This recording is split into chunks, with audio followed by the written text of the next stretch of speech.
Dice, y hallándole al otro lado del mar, le dijeron, Rabí, ¿cuándo llegaste acá? Respondió Jesús y les dijo, de cierto os digo que me buscáis, no porque habéis visto las señales, sino porque comisteis el pan y os saciasteis. Trabajad no por la comida que perece, sino por la comida que a vida eterna permanece, la cual el Hijo del Hombre os dará, porque a éste señaló Dios el Padre.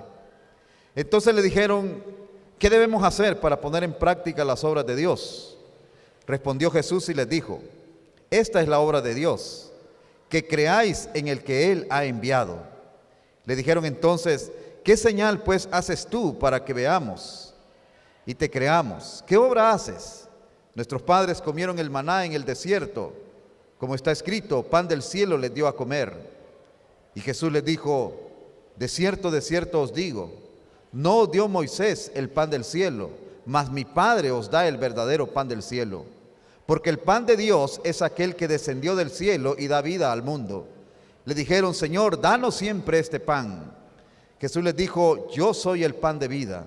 El que a mí viene nunca tendrá hambre, y el que en mí cree no tendrá sed jamás. Mire, aquí encontramos a todo este montón de gente buscando a Jesús. Buscando a Jesús, y la pregunta que nos surge es, ¿por qué buscaban a Jesús? La verdad que la gente estaba entusiasmada con Jesús por diferentes razones. Estaba entusiasmado porque hacía milagros. Allá en el capítulo 2 encontramos cómo Jesús transformó el agua y la convirtió en vino. Mire, eso fue algo maravilloso. El primer relato de un milagro que hiciera así y que está estampado aquí en la Escritura. Transformar el agua en vino. Estaban en una fiesta de bodas y se había terminado el vino, y entonces llegan donde Jesús, y Jesús transforma el agua y la hace vino. Y entonces la gente queda sorprendida.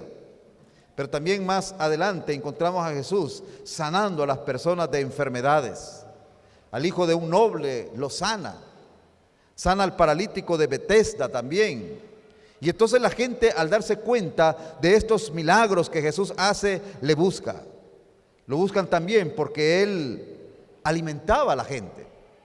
Y ahí en el capítulo 5, o al inicio del capítulo 6, tenemos ahí la alimentación de los 5,000. 5,000 personas que fueron alimentadas por Jesús, y algunos creen que no eran solo 5,000, porque dice que eran 5,000 hombres, y posiblemente andaban quizás algunas mujeres, o quizás andaban algunos niños, quizás fueron más. Y Jesús los alimentó. Esta gente que andaba detrás de Él, y Jesús los alimenta. ¿Y qué usó Él? Solo usa unos pocos panes y unos peces que un jovencito tenía ahí, y eso lo usa Él y lo transforma y les da de comer a todos, y la gente queda sorprendida. Pero también lo buscaban por otras razones. Ahí en el capítulo 6, en el verso 15, mire ahí usted en su Biblia, en 6:15, dice, pero entendiendo Jesús que iban a venir a apoderarse de Él y hacerle rey, volvió a retirarse al monte Él solo. O sea que lo seguían también, porque el pueblo de Israel, como ya bien saben ustedes, estaba pasando por una situación muy especial. Estaban, quizás no algo que ellos no habían experimentado, porque en los últimos tiempos, en los últimos siglos lo habían experimentado de manera reiterativa, que es estar bajo el yugo de otro pueblo. Y aquel pueblo que Dios había puesto para ser cabeza, luz de las naciones, desde hacía siglos estaba siendo doblegado, oprimido por otros pueblos. Fueron los babilonios, fueron los persas, fueron los asirios, fueron los griegos y ahora los romanos. Y ahí están, y entonces ellos no están contentos con eso, y buscan en la Escritura, y en la Escritura encuentran de que va a venir alguien que los va a liberar. Y entonces ellos avivan esa fe en alguien que los iba a liberar, y encuentran que Jesús puede ser ese alguien. Y claro, cuando ven los milagros que hace, cuando ven la misericordia que tiene con la gente, cuando ve todos los actos maravillosos que Él hace, ellos dicen, este tiene que ser. Y por eso ahí en el verso 15 dice que querían apoderarse, y la expresión es que lo querían agarrar a la fuerza y hacerlo rey. Dicen, este tiene poder, tiene el poder de Dios, por lo tanto este tiene la capacidad de poder sacudirnos el yugo de los romanos. Ahora, ¿qué estaban pensando? ¿Por qué Jesús no se deja coronar? ¿Por qué Jesús no accede a los deseos de ellos de hacerle rey? Porque Jesús sabe que las motivaciones, las inclinaciones de ellos no son las correctas. Ellos están pensando solamente en la parte material, en la parte política. Y se han puesto a pensar y no han puesto atención a las palabras del Señor, que les había dicho que su reino no era este mundo, sino que su reino era un reino espiritual. Entonces Jesús dice, no, y sale Jesús huyendo para que no lo hagan rey, porque lo que ellos buscaban era un líder político que los liberara de la opresión de Roma. Por eso lo buscaban y lo seguían.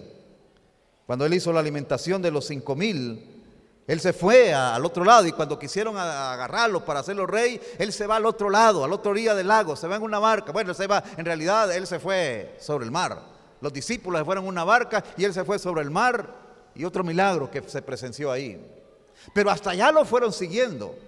Hasta allá fueron siguiendo. Cuando amaneció el siguiente día, van a buscarlo porque seguían empecinados en hacerlo rey, porque veían en él un líder político. En nuestros tiempos, o los años ya subsecuentes después de Cristo, a Jesús se le ha seguido, pero también se le ha seguido con intereses que no son los intereses que el Señor quiere que le sigamos. Por ejemplo, vayamos un poquito atrás en la historia.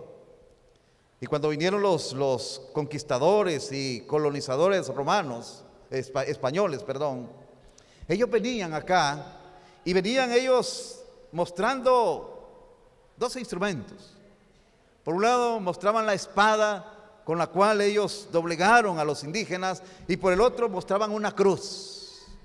O sea, decían, venimos en el nombre de Dios a conquistarlos, en el nombre de Dios, en el nombre de Jesús.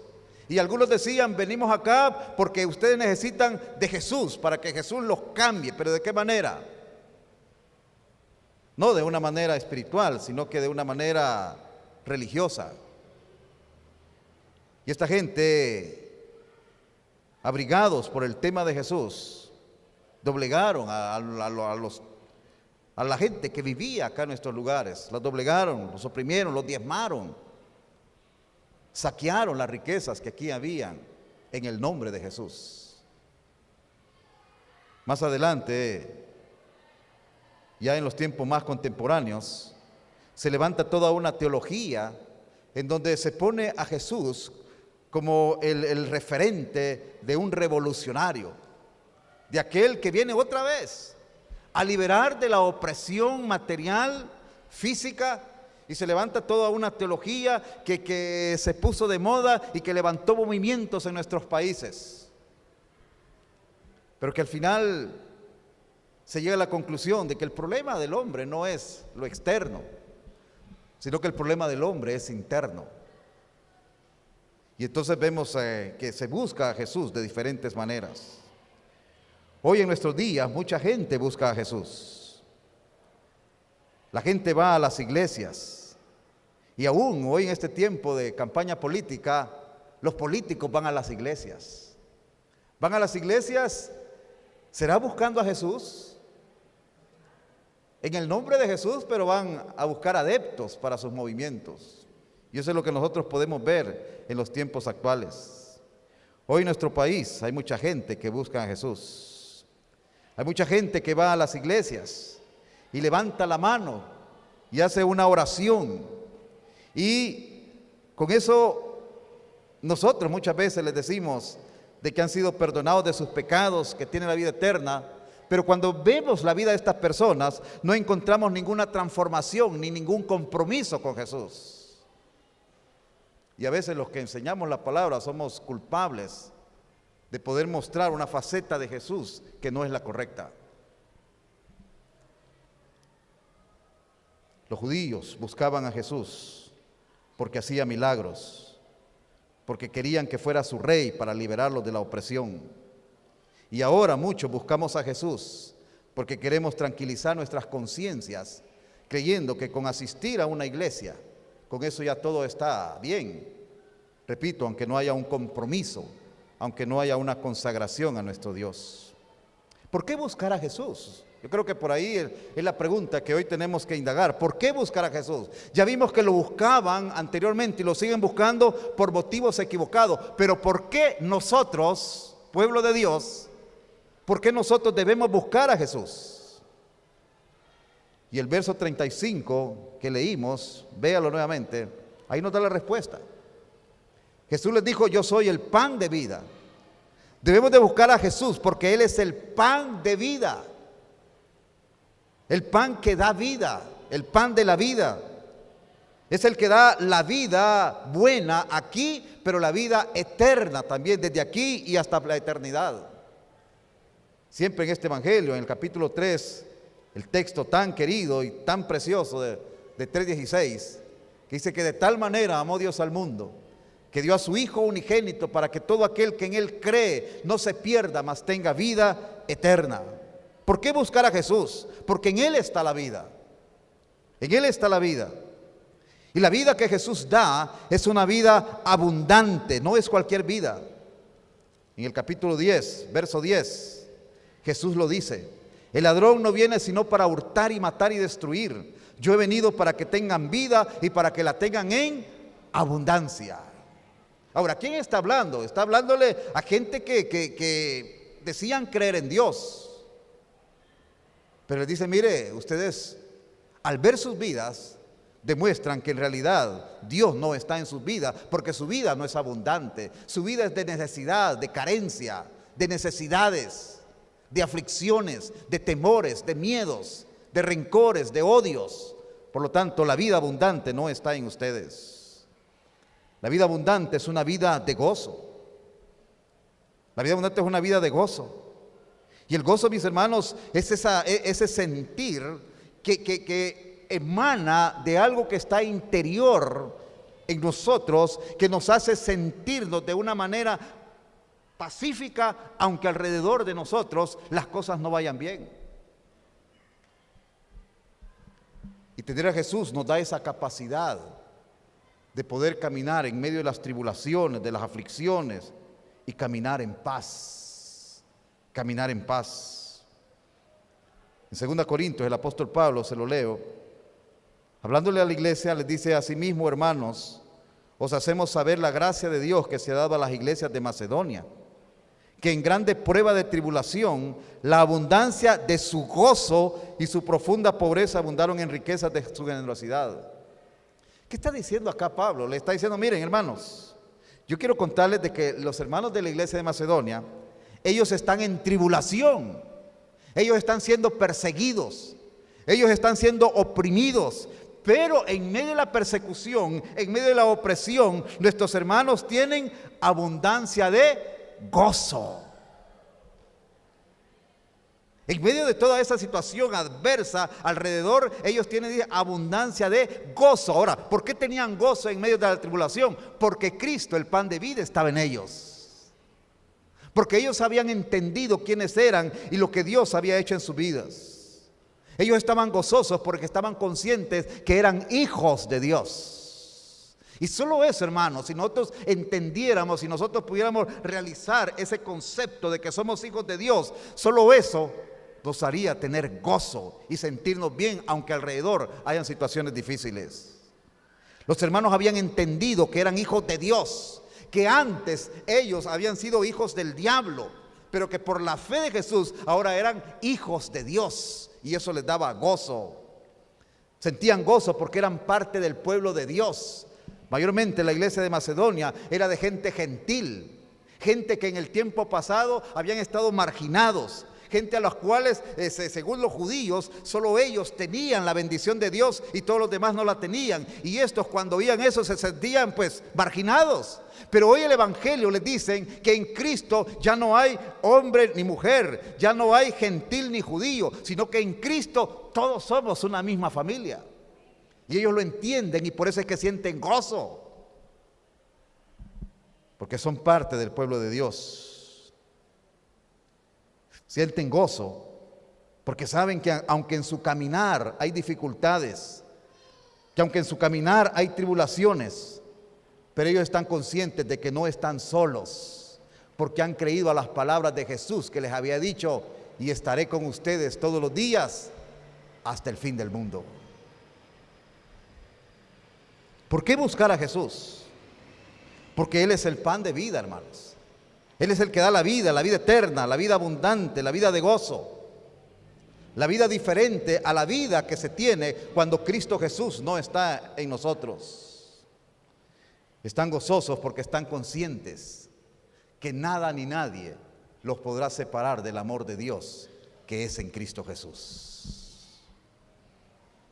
Ahora, hermanos, ¿cómo está usted? ¿Está gozoso? ¿Ah? ¿Tiene gozo? ¿Ah? La verdad, hermanos, que el cristiano tiene que ser una persona gozosa.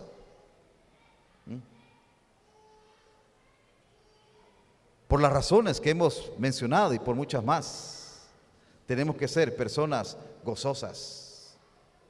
Pero, hermanos, para poder tener esa vida de gozo, como les digo, no es una cuestión de solamente hacer algo ritual, como levantar una mano o hacer una oración. No, es más que eso. Es más que eso.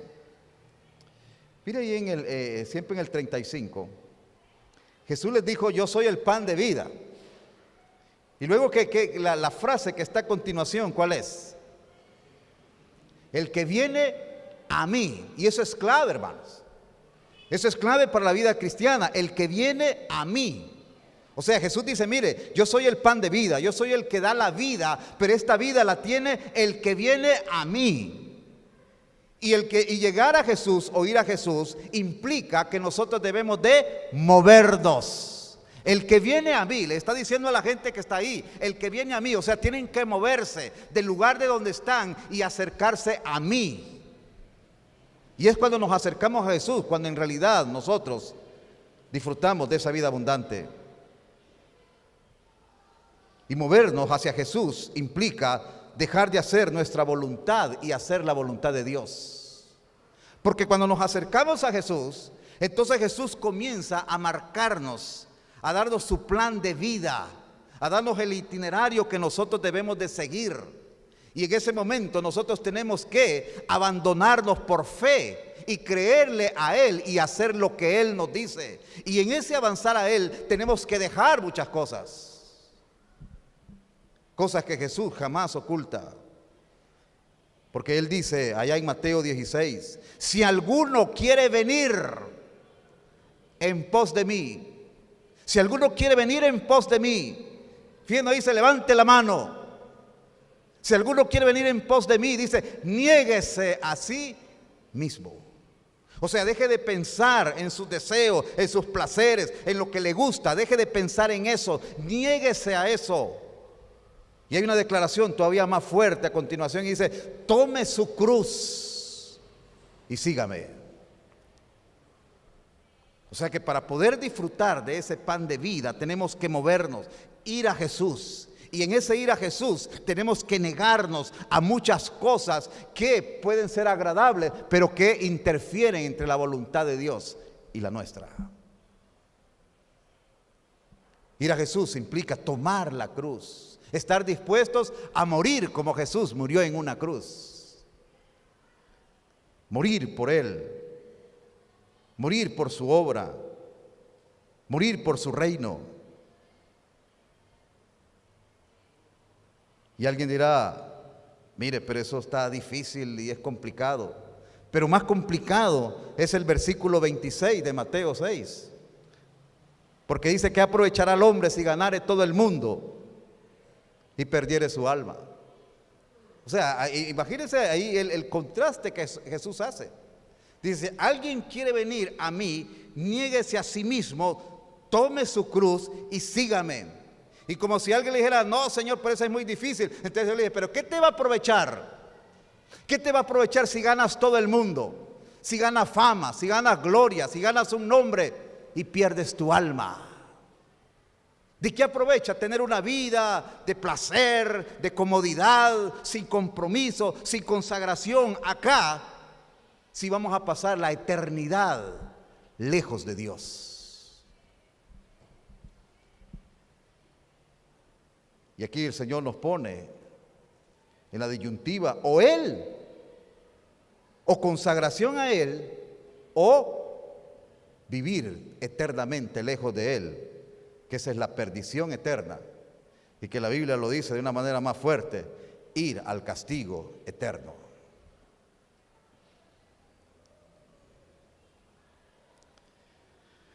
Cuando vamos a Jesús, mis hermanos, ahí es donde alcanzamos la verdadera vida. Volvamos al 35 de Juan 6. Yo soy el pan de vida, dice el Señor. Yo soy el que da vida. Pero para tener esa vida abundante, esa vida eterna, tenemos que acercarnos a Él. Tenemos que hacer un compromiso, tenemos que hacer una consagración, tenemos que vivir para Jesús y su reino.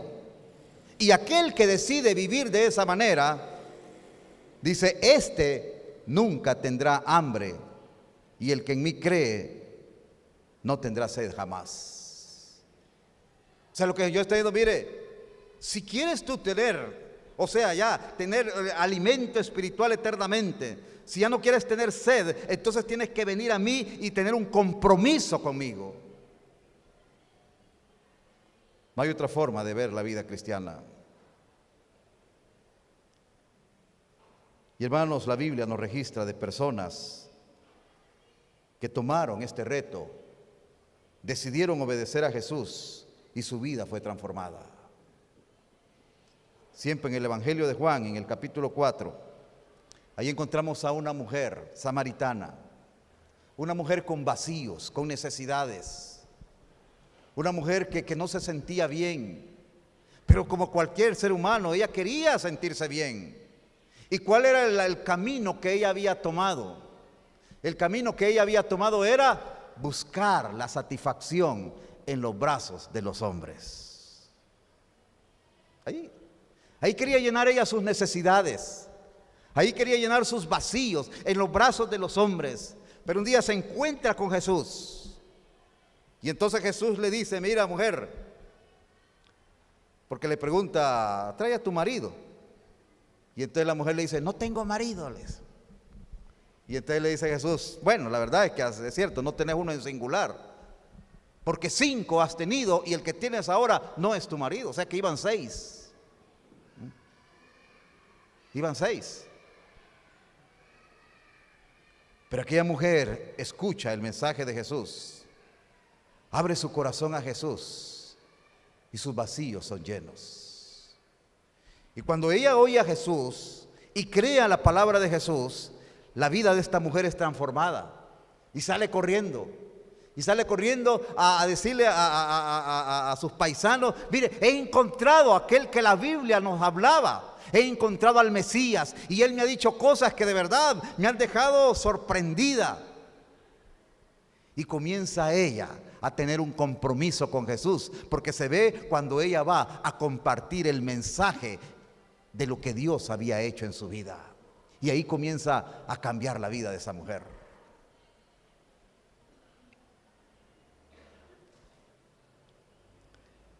Pero hay más ejemplos, mis hermanos. Allá en Lucas encontramos a un hombre que también tenía vacíos, que también se sentía insatisfecho. Pero a diferencia de la mujer que buscaba su realización en los hombres, busca su realización en el dinero. Y él creía que teniendo más y más dinero, haciendo más y más dinero, iba a ser feliz. Pero se da cuenta que no es así. Este hombre era principal de los publicanos. O sea, era de aquel, el jefe de los cobradores de impuestos. Y este hombre le quitaba a sus trabajadores más de lo que debía de quitarles. Y había hecho una fortuna. Pero no era feliz. ¿Y cómo sabemos que no era feliz? Porque cuando él oye hablar de Jesús, él se da cuenta que Jesús tiene algo que él no tiene. Que aunque Jesús no tenía ni dónde recostar su cabeza y él tenía quizás un montón de casas, pero Jesús tenía paz, gozo que él no lo tenía. Y decide ir a verse con Jesús. Y decide, cuando da cuenta que Jesús va a pasar ahí por su pueblo, él va a buscar a Jesús. Y la primera sorpresa que tiene, o el impedimento, es cuando ve que un montón de gente viene con Jesús y no lo van a dejar ver. Pero aquel no se da por vencido. Y aquel dice, yo necesito llenar este vacío. Y decide subirse a un árbol. Y desde allá ver a Jesús. Jesús, como conocedor de todo, él lo mira y le dice, Zaqueo, ya te vi, ya sé que necesitas y ya sé que andas buscando cómo llenar tus vacíos. Pues baja de ahí, porque hoy voy a posar en tu casa. Y Zaqueo se encuentra con Jesús y entiende que el dinero no es todo. Y entiende que ha estado viviendo una vida desagradable a Dios, que ha estado dañando a otras personas, que ha estado dañando su propia vida. Y en ese momento, cuando la palabra llega a la mente y corazón de Zaqueo, aquel hombre es transformado, porque el que está en Cristo, hermanos, es transformado. Y las cosas viejas se dejan a un lado y todo se está haciendo nuevo. Y aquel hombre le dice, hoy, dice, yo sé que he estafado, pero a todos aquellos que le haya hecho daño, yo les voy a regresar todo lo que les quité. Y esa es la conversión. Porque una persona que en realidad se ha convertido a Cristo, no que ha levantado una mano, sino que se ha convertido a Cristo, esa persona empieza a sentir la necesidad de vivir de acuerdo a la palabra de Dios, de vivir de acuerdo a los preceptos de Dios, aunque cuesten. Pero cuando uno ha saboreado ese estar con Jesús, esa paz que solo Jesús da, ese gozo que solo Jesús da, las cosas materiales se vuelven insignificantes. Y Zaqueo devuelve todo, porque ha encontrado la verdadera realización de su vida, porque ha encontrado lo que había buscado por años, pero no lo había tenido porque había seguido un camino equivocado. Hermanos, ¿cómo está su vida? ¿Cómo está su relación con Dios? ¿Tiene paz en su corazón? ¿Hay gozo en usted, o su vida es una vida de amargura, una vida de aflicción, un no sentirse bien? Va a un lugar y no se siente bien, hace una cosa y no se siente bien, hace otra cosa, no se siente bien, viene a la casa de Dios y tampoco se siente bien. Es que el pan de vida quizás no está en su corazón. ¿Y cómo saber si el pan de vida está en mí? ¿Cómo saber? Cuando yo me deleito delante de la presencia de mi Señor. Cuando yo anhelo estar en las cosas de Dios. Cuando yo camino hacia Jesús, cuando yo busco a Jesús. Ahora, aquellas personas del tiempo de Jesús se acercaron a Él, los llamó y dijo, vengan a mí. Tuvieron la oportunidad de acercarse a Él, verlo, tocarlo, platicar con Él. Ahora Jesús físicamente no está en nosotros. Entonces, ¿cómo nos acercamos a Él? Dedicando nuestra vida a aquellos que Él les dice que son los más pequeños, aquellos que están necesitados. ¿Cómo va a encontrar usted gozo, paz, felicidad? Acérquese a aquellos necesitados.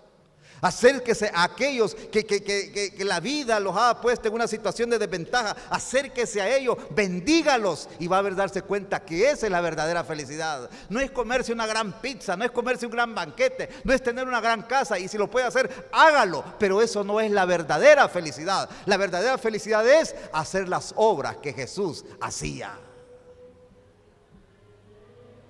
Es ver vidas transformadas. Es ver el brillo en los ojos de una persona cuando hace una decisión por Cristo y su vida es cambiada. Y ver ese rostro que estaba deprimido, amargado, y de repente ver que ese rostro se ilumina porque el Espíritu de Dios ha llegado a su corazón. Jesús dice, vengan a mí.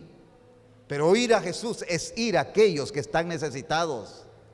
Aquellos que mueren sin Dios y sin esperanza, ir a ellos. Y cuando vamos a ellos, y cuando vemos esa respuesta de ellos a la palabra, y vemos esa transformación, no hay mejor gozo que ese, hermanos.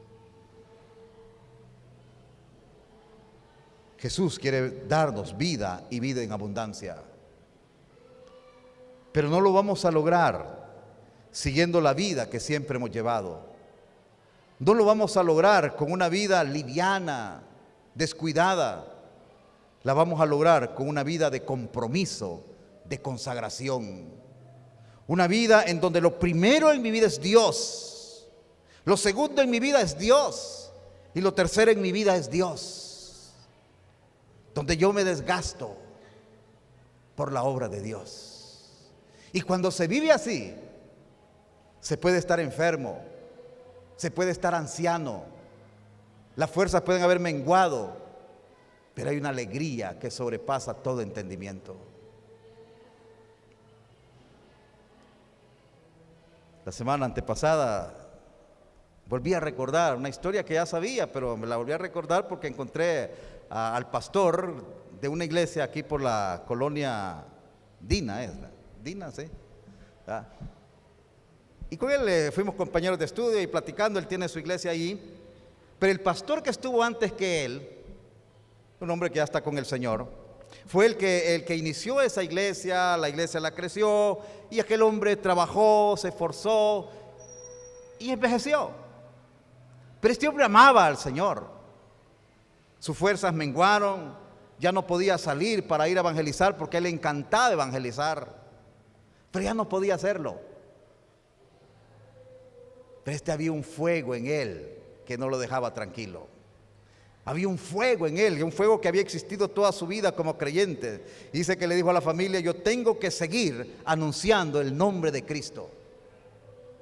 Y entonces aquel hombre que ya no podía moverse bien, lo sentaban en la silla de ruedas. Él pidió que lo sentaran en su silla de ruedas, que le pusieran su saco, porque siempre andaba de saco y de corbata. Y le dije: va, muy bien, ahora pónganme aquí por la acera y tráiganme ahí estos tratados. Y a todas las personas que pasaban ahí por la acera donde él, les daba un tratado. Y aquel hombre regresaba a su casa lleno de alegría porque había hecho la obra de Dios.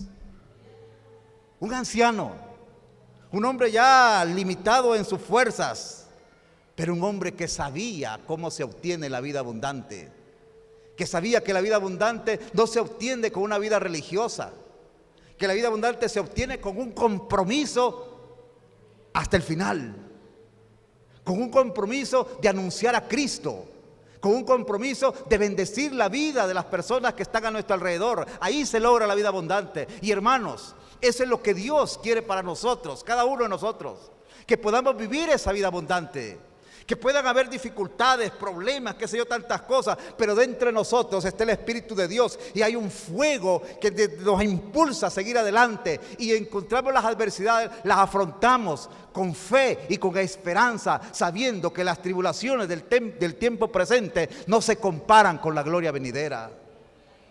Eso es, mis hermanos. Y la gente que decide vivir de esa manera, que son las personas que en realidad tienen gozo y paz y llegan hasta el final con una vida victoriosa. Pero eso es lo que Dios quiere, no solo para el hermano Víctor, que ahí se llamaba este pastor, no es solo para la mujer samaritana, no solo para Zaqueo, sino que lo quiere para todos nosotros. Pero nosotros tenemos la decisión: o quedarnos donde estamos, viviendo una vida pasiva, una vida sin compromiso, o aceptar el llamado de Jesús que nos dice: venid a mí.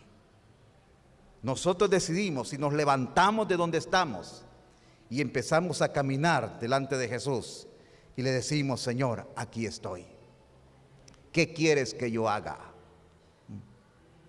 Y el Señor va a decir: niégate a ti mismo, toma tu cruz cada día y sígame. Y en ese caminar con Jesús, tantas cosas que van a pasar.